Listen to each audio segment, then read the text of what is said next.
At first glance, you may think you've stepped back into the 1940s. The dance is swing, and the music is a little bit rock and roll, a little bit jazz, and a little bit boogie-woogie. Musician Daryl Davis and his band are providing the soundtrack. Davis, who lives in Silver Spring, has traveled all over the U.S. and the world playing his favorite type of music, 50s rock and roll. He first got into music because of Elvis Presley and Chuck Berry. And what I admired so much about these guys was the fact that they had made millions upon millions of people all over the world happy with their music. Before Chuck Berry, there was no rock and roll. He invented rock and roll. So what was he listening to? What were these people listening to come up with this groove? You discovered the blues, boogie-woogie, old-timey country music. They had taken this and assimilated it and created rock and roll. So I went back, I listened to Muddy Waters, B.B. King, T-Bone Walker, all these old blues people, and learned to play the blues. At 17, Davis taught himself to play piano. After graduating from Howard University with a music degree, Davis found himself playing alongside some of his musical idols like B.B. King, Jerry Lee Lewis, and Chuck Berry.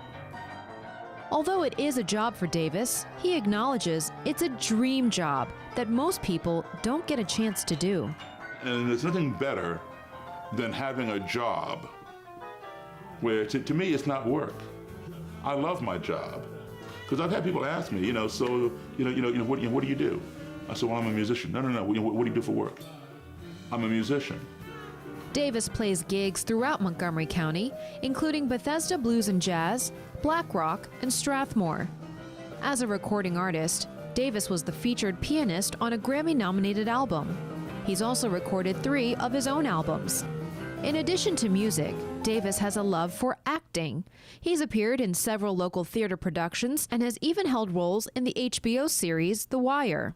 Additionally, Davis is an author and lecturer on race relations. His book, KLAN-DESTINE Relationships, examines race relations in this country. I have a theory that I came up with, that if 2 enemies are talking, no matter how extreme those enemies are, you're going to find something that you have in common. So if 2 enemies are talking, they're not fighting.